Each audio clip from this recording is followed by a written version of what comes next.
Hi, my name is Natalie Tukan, and my project is an exploratory study of the experience of training and injury in collegiate triathletes. So my talk will be organized around two different categories. First, I used surveys and interviews to provide insight into the background, motivation, and priorities of collegiate triathletes. And secondly, I honed in on one aspect of experiences injury to look at athletes' injury histories and suggest potential causative and preventative factors. So to give you a brief triathlon history, the first triathlon was only 40 years ago in San Diego, and it wasn't really until triathlon debuted as an Olympic sport at the 2000 Sydney Olympics that interest really began to surge. And this is evidenced by the fact that USA Triathlon memberships jumped from 1,500 in 1982 to over 150,000 in 2011, which is the year that I joined the BU Triathlon team and began my own life as a triathlete. My personal and rather extensive injury history sparked me to study patterns between training behaviors and injury in collegiate triathletes. And this initial injury-focused Keystone proposal expanded to focus on a descriptive narrative of collegiate triathletes, with injury experiences being one component of that narrative. And I chose to focus on collegiate athletes not only because the obvious that I am one, but also because collegiate triathlon is a burgeoning sector of triathlon. There's over 160 club teams in the U.S., and at the national championships last month, there were over 1,200 athletes, when just 2 years before there was only like 500. So it's really a rapidly growing segment. In terms of my methods, I ultimately recruited 27 subjects in the Northeast Collegiate Triathlon Conference. This was all done over the summer via many emails back and forth to different teams. And the study period bookended the fall 2013 race season, which is a 6-week period from mid-August through the end of September. And my participants filled out a preliminary background and demographics survey, 6 weekly training surveys, and a final injury survey. The weekly surveys included questions about training volume and intensity, how many hours of sleep they slept a night on average, and how many rest days they took that week, and questions like that. My surveys were self-constructed, but I did adapt a lot of questions from kind of compiling different injury surveys in the literature. And in terms of how I actually got people to motivate them to do my surveys, being collegiate students and also athletes, food was obviously the answer, and so everyone got boxes of Cliff Bars, and also I convinced a wetsuit company to donate a wetsuit to one of the participants who was randomly selected at the end. And after the survey period, I conducted detailed interviews with 4 participants. Two were male, 2 were female, and within each of those, it was one male who'd been injured during the survey period and a female, and then a male and female who'd remained uninjured. My sample background was pretty much split half and half between male and female, and I had 10 grad students and 17 undergrad, which is a pretty high proportion, I feel like, of graduate students in a collegiate sport, which does kind of point to the fact that the average age of a triathlete is in their mid-30s, so it is a sport geared towards not necessarily collegiate athletes. And over 80% of my subjects studied either engineering or natural sciences like physiology, medicine, and physical therapy.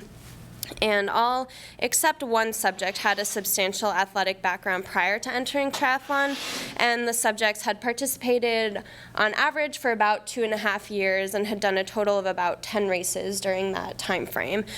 And they reported training on average through the average of their surveys during the 6 weeks was about 7 hours of training and 2 rest days, but I would note that this is definitely less training and more rest than usual, but because during the race season you'll be tapering before your race and recovering afterwards, so I do think the numbers are slightly skewed from if I had done the surveys during a non-racing period. And the intensity of their training sessions was pretty evenly split between easy training sessions, moderate, and intense. So if even the shortest triathlon takes at least an hour, why would anyone want to get into a sport that involves kind of exhausting yourself on a daily basis? During the interviews, there were three main aspects of motivation that emerged: competition, personal, and social community. In terms of competition, there's a wide variety of attitudes towards competitiveness because triathlon is a club sport, and so your level of commitment is self-selected. There's a big initial learning curve in the sport because even if you have a background in one or even two of the disciplines, taking swimming, biking, and running and putting them all together into one sport is different than racing in just one individual discipline. But in general, once you get past this learning curve, there is a competitive aspect that tends to emerge. But all of the interview subjects did emphasize that being active in general rather than being competitive was the most important part of the sport towards them. As one interviewee explained, "I don't get super stressed out about needing to improve my times or place a certain way. Being competitive is a component, but not the singular component." There are also many personal reasons that people pursue triathlon outside of its competitive function, and the interviewees pointed towards different motivations like staying active and seeking a healthy lifestyle and striving to meet and exceed goals. I had mentioned earlier how more than 3/4 of my survey participants were in the science or engineering fields, and I would suggest that potentially the qualities like drive, work ethic, and focus that draw someone to those academic disciplines are the same characteristics that suit them and draw them to the discipline and mental strength critical for success in an endurance sport like triathlon. And even despite the intense physical demands of the sport, the interviewees see triathlon as an endorphin-releasing outlet that's good for their overall well-being. And this idea of triathlon having a positive influence on well-being was something that came up again and again throughout the interviews. One subject noted, "It touches every other part of your life. It improves everything. You just take care of yourself a lot more." And another said, "I think I just have a ton of fun with it, passion for it, really enjoy it."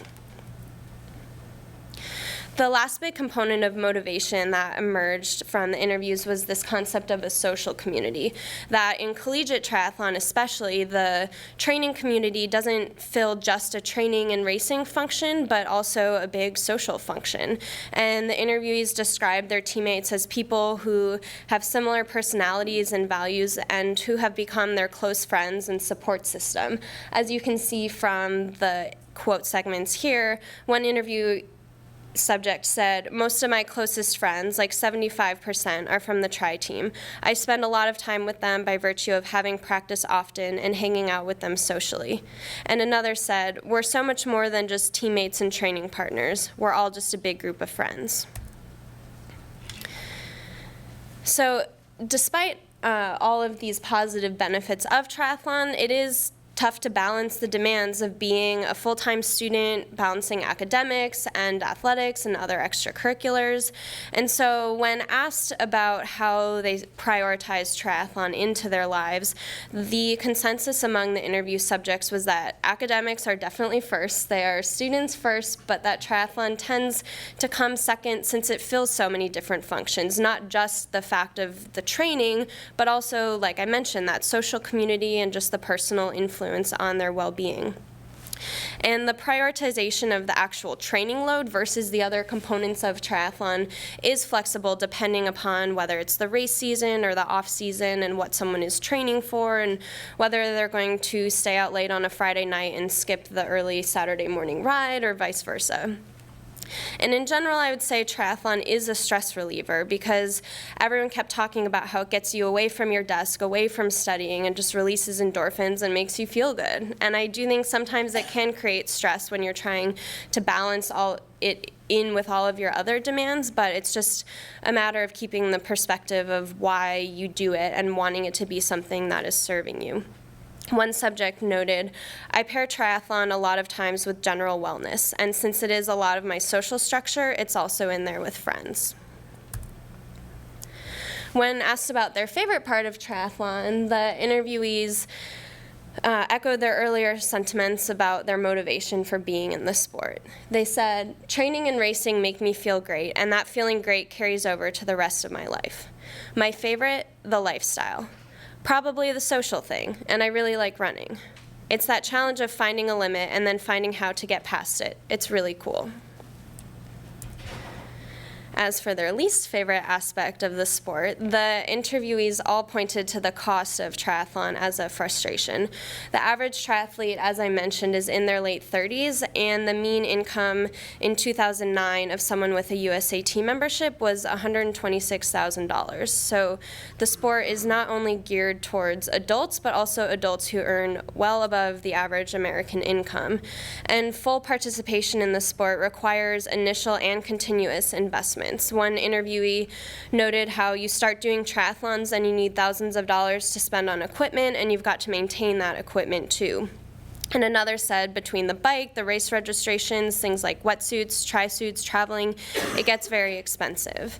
And someone could participate relatively inexpensively in triathlon, like if you borrow a wetsuit and buy just the cheapest bike that you can, but it's questionable whether you could be truly competitive and fully participate if you don't have the same gadgets and tech gear that everyone else owns. And despite all of the benefits to triathlon that I just spent the first 10 minutes talking about, the financial barrier to entry combined with the observation that there is not that much racial diversity in the sport kind of begs the question of whether triathlon is a class-based sport. And all of the interviewees and the other subjects are willing to sacrifice other luxuries in order to participate, but there is kind of a question of whether some people are prevented from even entering the sport in the first place due to the expense. So totally shifting gears now to the injury part of my study. It became very apparent that triathletes and probably other endurance athletes in general seem to accept injury as just an inevitable consequence of their training load. And many of the survey subjects and interviewees described rather extensive injury histories with usually chronic overuse injuries like shin splints, IT band problems, and knee pain, mainly lower body injuries and usually from running or cycling, which is consistent with the existing injury literature. And I do think that because human bodies are extremely complex, and in triathlon you're putting 3 different sports into one, it's likely that any injury is caused by multiple interrelated factors. But the subjects' injury survey responses do suggest that sudden increases in training volume or intensity lead to injury, the idea of too much, too fast. And they also all noted how they tend to recover from their injuries by backing off training volume and engaging in some strength training as rehabilitation. And their injury narratives suggest that a shift in their approach to training might decrease their chances of injury, and something like keeping a training log to make sure you're not inadvertently ramping up your training too fast could be something as simple as that could help you kind of nip things in the bud before they turn into a big problem. And additionally, most of the subjects noted that they delegate strength training to just a rehabilitative function instead of a quote-unquote prehab function, and they tend to make the trade-off of emphasizing their swimming, biking, and running over a consistent strength training regimen, even though there's research indicating that it does play a really valuable role in injury prevention. Another nuanced component of injury prevention is learning to be in tune with your body and recognize its feedback. And all of the subjects mentioned listening to their bodies rather than adhering to rigid training plans, but one subject noted how she's always worried that when she decides to back off, it's just her being lazy. And so it's possible that even if they're normally good at listening to what their bodies are telling them, it's times that they ignore that feedback that they end up having a chronic injury. So in conclusion, I've covered a wide range of topics with the overall umbrella of collegiate triathletes' experiences. And the major theme that kept popping up in the interviews was that triathlon is so appealing because it's combining physical challenges and social and personal benefits and motivating them to reach goals and eat healthier and things like that. And a subtle theme that emerged was the shifting perception of normalcy, where a 30-mile bike ride was once this huge accomplishment, and it's now something that you get off your bike and go run a few miles after that or jump in in the pool, which can be a really positive shift, that you can accomplish things you never thought were possible. It can also be negative in some ways if someone else is always doing more, can make you feel like you're not doing enough, which could, other than just making you feel bad about yourself in general, can lead to that situation where you ignore what your body is telling you and end up injured. And despite the potential negatives of triathlon, like that injury risk and the question of accessibility, I really do think and agree with the interviewees and the other subjects that multisport is healthy and inherently good, as long as you're staying honest with yourself and making sure that it's an outlet that's continuing to serve you and bring you joy. And I really am happiest when I'm on my bike and racing and with my friends in the pool and just in the triathlon community and really having that exhilaration. And the injury risk and the other potential negatives are far outweighed by the holistic lifestyle changes and the huge support system in the triathlon community. And I personally am really excited that I will be starting at BU Med next year, so I will be continuing to be in the same BU triathlon support system that I found the last few years. Thank you.